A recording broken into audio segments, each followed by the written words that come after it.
Hi, my name's Phil. I like talking about politics, and in this video I'm going to discuss some of the spicier consequences of the debate and vote on the Privileges Committee report into Boris Johnson's Partygate lies, including how one Tory MP seems to be bricking it and trying to backtrack on their earlier position.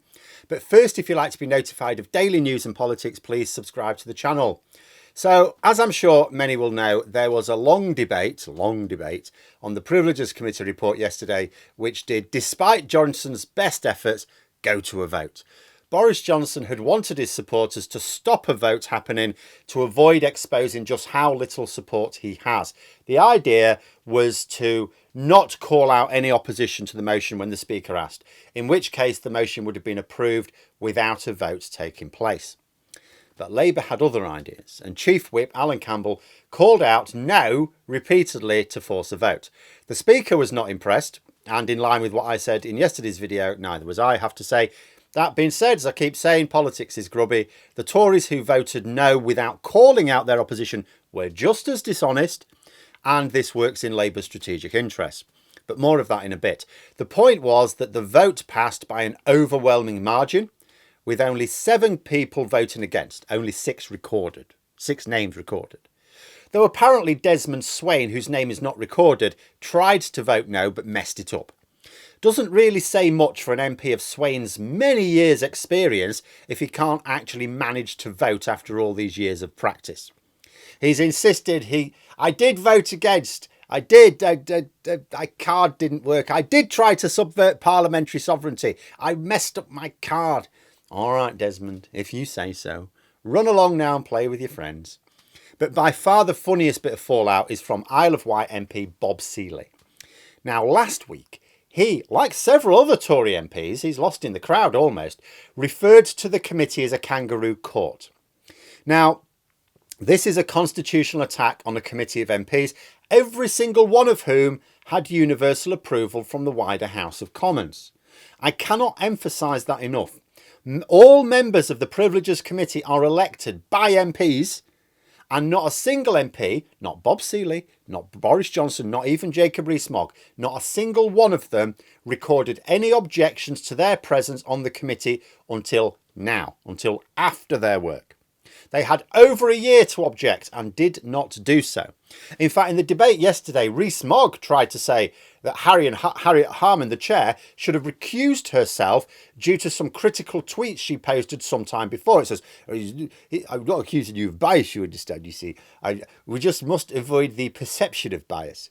And it is absolutely true. The perception of bias is as important, but Harriet Harman stood up and put him back in his box by explaining, absolutely, we must avoid the perception of bias.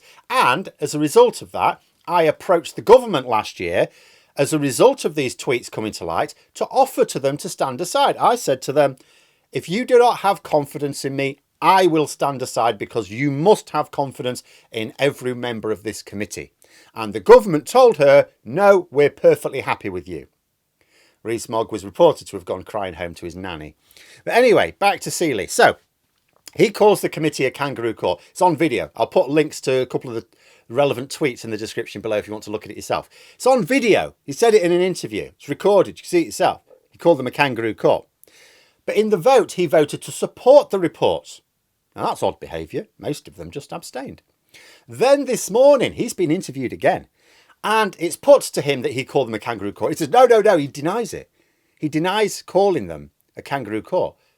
But there's footage of him saying it. Why say it, then furiously backtrack like this? Do you know what he reminds me of from my time as a teacher? When there's a naughty kid, bit Larry, what could you do to me? And then it turns out what you can do to them is call their parents and they go, oh, no, don't do that. And when they're going to face real consequences, all of a sudden, they stop being so cocksure. Because the reason they're so cocky is because they don't think the consequences that will apply to them are the ones that they're bothered about.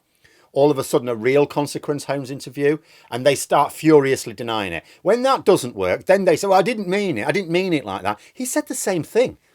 If you watch the clip, he goes through the same phases that a naughty child does when they're suddenly caught out. And I reckon it's because further action is going to be taken against MPs who undermine the committee. Now, the real nutters like Nadine Dorries, Andrea Jenkins and Jacob Rees-Mogg, they won't care. But Seeley's obviously bricking it because for whatever reason, he thinks the consequences will be personally damaging to him. Maybe voters in the Isle of Wight are not impressed with the attack on parliamentary sovereignty or something like that. But if we go back to the strategic benefits in Labour triggering the vote, even though they were naughty to do so, it's interesting to note that the Tory client media aren't mentioning the debate or the vote on their front pages today. Like the real Tory client media, they're all talking about the submarine, right?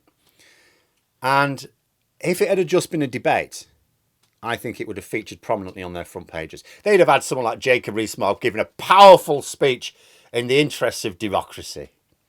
But because there was a vote, they would be drawing attention to the fact that Boris Johnson couldn't even get double figures of support. Didn't even get Jacob Rees-Mogg's support. He abstained. Now, this is a bit of a problem, you see. If you're trying to pretend that Johnson can come back and lead the party, if you expose the fact that only 7 Tory MPs supported him, can't really lead a government with 7 MPs behind you, can you? But this is not why Labour triggered the vote. If anything, it's actually weakened Johnson's hand in his civil war, which is to Labour's detriment, really. Labour triggered this vote to get Tory MPs in trouble with their constituents. See, Conservative voters are divided on the issue. Those who voted support for the report risk losing some votes from the die-hard Johnson supporters who believe all this nonsense about a kangaroo court, right? Those who voted against or even abstained risk losing votes from those who were appalled about either Partygate or Johnson's lies and expected their MP to stand up for Parliament. Little side, Tobias Ellwood, who's been explicit throughout that the committee is doing a good job and that he supports them. But he wasn't going to be in Parliament yesterday. He did actually have genuine other business, right? Live on air at the weekend, he was explaining that he would be away with the Defence Select Committee, pre-arranged before they knew about this. And he said, but he was saying, I do support the report. If I was there, I would absolutely vote in favour of it, just to be clear. But messages were being read out to him from people, some of whom claimed to be his constituents. And he thought about it. He thought, OK, I'll cancel it and I will attend Parliament. Right. So there are voters out there, Conservative voters, who will demand that their MP stood up for Parliament. So even those who abstain may now lose their votes. And it's worth adding in that some Tory MPs will have abstained for genuine reasons, absolutely, just like Ellwood would have done. But their challengers will not spare them. I will be honest, if I were the Labour candidate against an abstaining Tory MP, I wouldn't even bother to find out if they had a good reason. I would pitch it as an attack on parliamentary sovereignty. Because this is what those people, either abstaining, voting against or voting for, will have done. They will have recognised they're going to lose some votes over this. That is why Labour pushed it to a vote, because in the general election, Tory MPs are now going to lose votes as a result of this, no matter how they voted. So they will have weighed, some of them may have acted out of conscience. In fact, I can't rule it out. It does happen now and then. But they will have probably weighed up the pros and cons. How many votes are they going to lose depending on how they vote? Which one loses me the fewest votes? Because they all lose them votes. They all lose them votes. Because it wasn't just Boris Johnson who wanted to avoid the votes to prevent his weak support being exposed. Rishi Sunak also wanted to avoid it in order to prevent vote loss amongst MPs across the country. Because there's no way to vote safely here for Tory MPs and not lose some votes at least. And given that most Tory MPs are going to have to fight hard for their seats, this vote has caused them a problem. Speaking of Sunak, he didn't turn up. Penny Mordaunt, as Leader of the House, had to present the motion. It's a government motion, so he has to present it. But she was sat on the front bench completely alone. Now, what does it say about Tory camaraderie that no other cabinet colleague would even sit with her?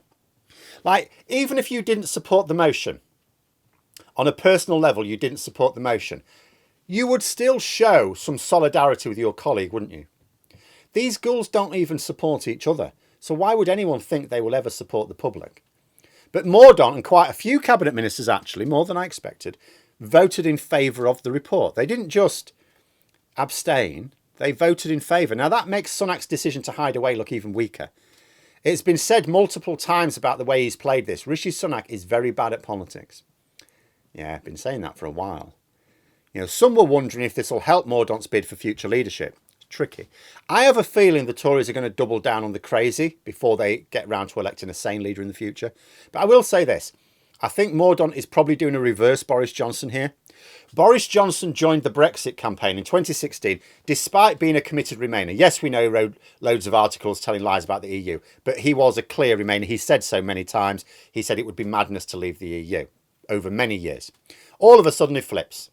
And it's because he wanted to become Prime Minister and he didn't think he would win the pragmatic vote within the party. So he jumped on the Brexit bandwagon to become King of the Nutters, right? Mordaunt may have decided that Braverman has the lunatic vote sewn up, so she wants to appeal to the pragmatic wing of the party. But as for leadership, I would say this. Look at her alone on that front bench. If she was a leader, why couldn't she have inspired some support? Not one cabinet colleague would stand by her. Several voted in favour of the report, but they wouldn't sit down with Mordaunt. That does not, to me, sound like an inspiring leader. I must bring up a point as well, I should say, made by someone, that one of the Conservative MPs, I've now forgotten who, stood up and said it should be for Conservative MPs to decide what happens to Conservative MPs. No, this is parliamentary sovereignty at work. It can be for Conservative MPs to decide whether an MP retains the Conservative whip or not, but not what happens to them. This is parliamentary sovereignty, and anyone who seeks to subvert that is attacking parliamentary sovereignty. But as it happens, he got his wish. Conservative MPs did decide. Conservative MPs on the committee voted 4-0 that a 90-day suspension was appropriate and that Johnson should have his Westminster pass taken away. 188 Tory MPs to only 7 against voted that the report and its conclusions should be accepted. If all non-Tory MPs remove themselves entirely from the process, from the Privileges Committee inquiry, from the vote, the result would still have been the same. Boris Johnson is guilty of 5 different contempts of Parliament. Tory MPs said so. Finally, it's worth reflecting on the Johnson allies who abstained, even though some were present in Parliament. Now, they've done so to create doubt about the result. Because if some clearly committed opponents of the report, like Jacob Rees-Mogg, abstained, well, maybe many others would have done as well. But it's a childish attempt at deflection. They only made it look worse for Johnson. They could have at least boosted his support into double figures. Would it have really mattered whether he had 12 or 20 or 30 even votes? It would still have been pathetic. It would have been interesting, though, to see if more people would have supported him against the committee than did against the Windsor framework. Remember, I think there was only about 22, including Johnson himself, who voted against that. But whatever would have voted in his favour against the report wouldn't have been anything significant. Boris Johnson may still have a significant amount of support amongst Conservative voters and party members. Not enough to win back support in the parliamentary party. Stick a fork in him, he's done. But there we are. Those are my thoughts. Let me know yours in the comments below. Hope you found the video interesting. If you did, please click the like button if you'd like to support the channel further, the join button for memberships, and until next time, I'll see you later.